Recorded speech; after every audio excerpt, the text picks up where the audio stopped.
Добар ден, јас сум Александра Вуксановиќ. Започнуваат вести на Слободен печат. Еве што има ново.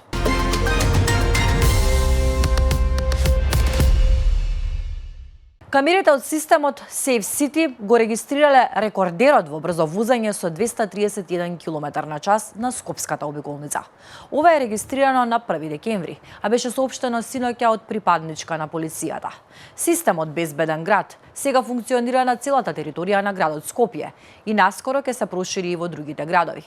Само во првите 24 часа забележал 110.000 прекршоци. Веќе следниот ден бројката паднала на 50.652, што укажува дека многу возачи веќе станале повнимателни. Најмногу 4.300 прекршоци за брзо возење се регистрирани на излез од Скопје кон Тетово, како и на булевар Никола Карев 3.000 прекршоци.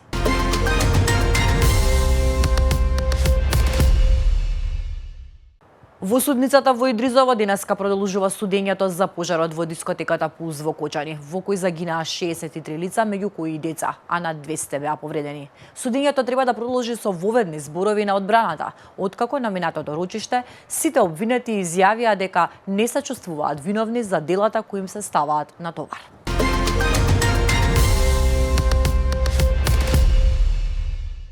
Владеачкото мнозинство не даде поддршка на иницијативата на опозицијата за формирање анкетна комисија за пожарот во дискотеката Пулс во Кочани, во која загинаа 63 млади и повеќе од 200 беа повредени. За иницијативата на СДСМ, Левица и на ДУИ гласаа 28 пратеници, додека мнозинството не гласаше. Со поддршка и од власта и од опозицијата, односно со 85 гласа за, помина иницијативата на мнозинството за формирање анкетна комисија за трагедијата во Кочани, сообраќајните несреќи на Дурмотурс и на Беса Транс, како и пожарот во модуларната болница во Тетово. Комисијата ќе има 15 пратеници, а председателот и заменик председателот ќе бидат од опозицијата. Со ова власта го минира формирањето на анкетна комисија која требаше да ги расветли случувањата за трагедијата во Кочани и заклучоците да ги достави до владата и до јавното обвинителство. Темата е на Мариела Трајковска.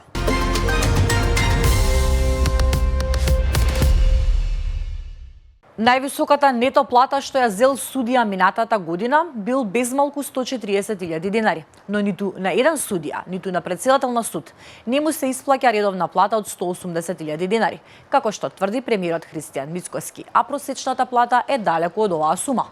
Ова може да се заклучи од бројките што ги соопшти председателот на судскиот совет Александар Камбовски, кој прецизно ги кажа платите што ги земаат судиите и председателите на судовите. Врховен судија зема плата од 105.000 денари, додека председател на Врховен суд зема 114.000 денари. На ова работеше Фросина Факова Серафиновиќ.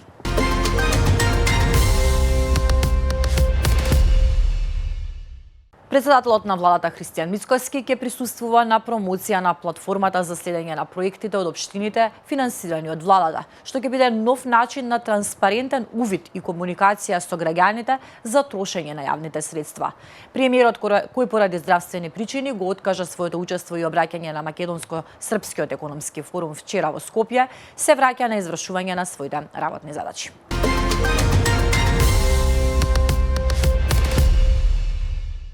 Кај нас и по последните локални избори, кај лидерите на губитничките партии, нема ни Д од демократски капацитет, односно врската да поднесат одговорност за изборниот катастрофален пораз. Тие величествени ќе најдат мал милион изговори зошто партиите потфрлиле, но вината никогаш не ја бараат, ниту ја гледаат кај себе. Виновни се сите од политичките опоненти до внатре-партиските саботери.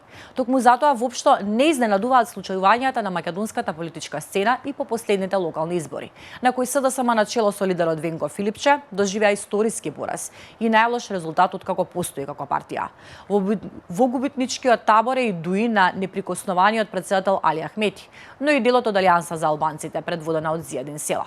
Ова е сегмент од Слободниот удар на Мариела Трајковска. Целосно можете да го прочитате на нашиот сајт.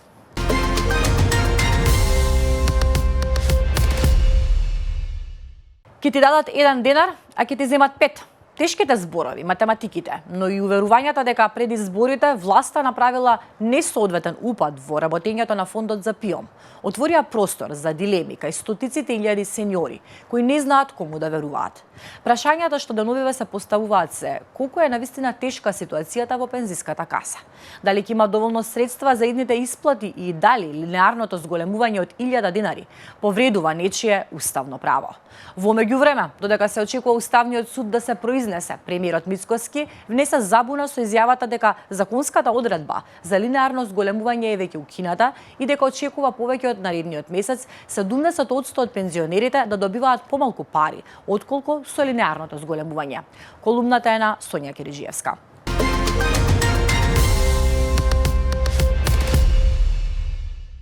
Трагедија во Италија. 49-годишна жена од Македонија била претепена до смрт од нејзиниот сопруг. Според италијанските медиуми, Саџиде Муслија, по потекло од Македонија, била пронајдена мртва во нејзиниот стан во покрајината Анкона. Нејзиното тело покажува бројни знаци на насилство, додека властите трагаат по нејзиниот сопруг, 50-годишниот Назив Муслија. Жртвата била пронајдена во кревет со видливи знаци на тепање и повреди на главата. Полицијата била известена од нејзиниот работодавач откако жената не се појавила на работа.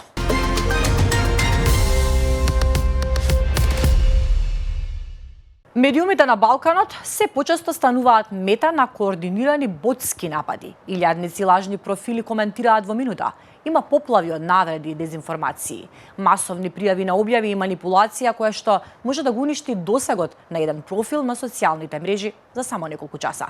Според експертот за сајбер-безбедност и професор на Норвешкиот универзитет Осломет Бруно Џоковиќ, ова не е класично хакирање, туку злоупотреба на алгоритмите на самите платформи како Facebook и Instagram, со цел да се замолчат критичките медиуми.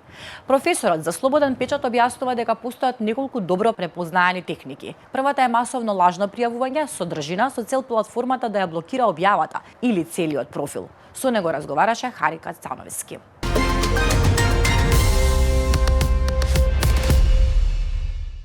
Вице-премиерот и министер за транспорт Александар Николовски престојува во работна посета на Брисел, при што денеска ќе учествува на самитот ЕУ Западен Балкан 2025, што го организира бриселскиот think tank Пријатели на Европа, а утре и на Министерскиот совет на транспортната заедница.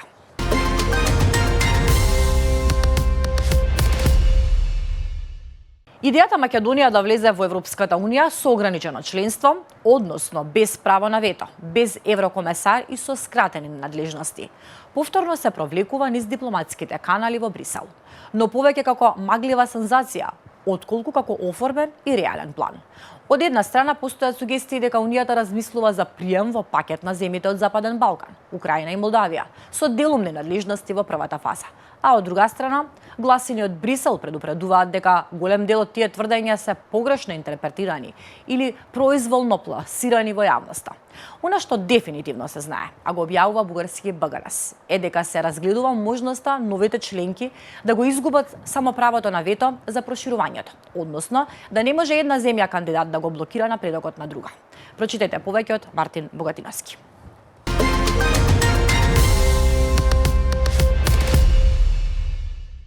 Председателката на Европската комисија Урсула фон дер Лајен се дистанцира од обвинувањата за корупција што ја погодија Европската служба за надворешни работи и представници на ЕК изјавија дека истрагата не ја вклучува шефицата на комисијата. Белгиските власти во вторникот извршија раци и ги приведоа поранешната висока представничка на Европската Унија Федерика Могерини и поранешниот генерален секретар Стефано Санино. Поранешната шефица на дипломатијата на Европската Унија Могерини беше уапсена во Белгија во рамки на истрага за измама околу финансирањето на Академијата во Бриш за млади дипломати. Могерини ги негира обвинувањата и изјави дека има целосна доверба во судскиот систем, уверена дека законитоста на постапките на Академијата ќе се утврди.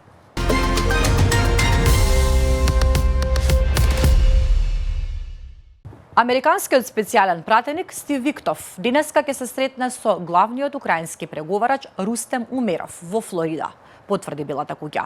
Ова следува 2 дена по разговорите Виктов-Путин во Москва, на кои не беше постигнат напредок и компромис околу Украина, а Русија потоа кажа дека не прифатила некои делови од американскиот мировен план. Американскиот претседател Доналд Трамп рече дека Путин сака војната да заврши.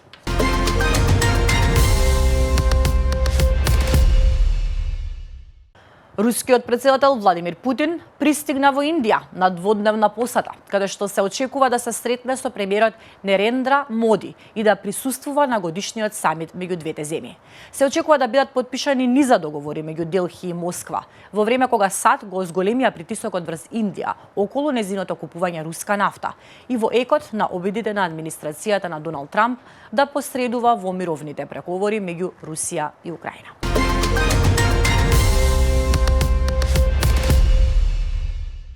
Демократите од одборот за надзор на Американскиот представнички дом објавија никогаш претходно видени фотографии и снимки од приватниот Карипски остров на починатиот сексуален престапник Џефри Епстин. За објавените материјали се наведува дека тие представуваат морничав поглед за затворените врати со кога се поврзуваат стотици познати личности од САД, меѓу кои претседателот Доналд Трамп. Фотографиите и видеата покажуваат празни дворишта, спални соби и други простории од вилата, меѓу кои бања со наредени перници. Во една од собите има и стоматолошки стол и маски од мажи под зидовите.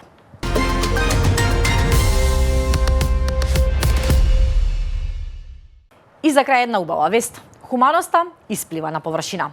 Битолчани спасија кутре паднато во реката Драгор. Во Битола повторно заблеска духот на солидарноста. Група граѓани без трошка двумење влегле во водите на реката Драгор за да извадат мало кутре кое се нашло во опасност. Според објавата на социјалните мрежи, сведоците на настанот не размислувале ни секунда кога го виделе безпомошното животно во реката. Со брза реакција успеале да го извлечат и да го донесат на сигурно, иако водата била студена и надојдена. Овој мал херојски чин е уште еден доказ за сплотеноста на битолската заедница и незината подготвеност да помогне кога е загрозен живот, без разлика дали е човечки или животински. Ви благодарам што погледнавте уште едни вести на Слободен печат. Повеќе информации ќе најдете на нашиот сајт.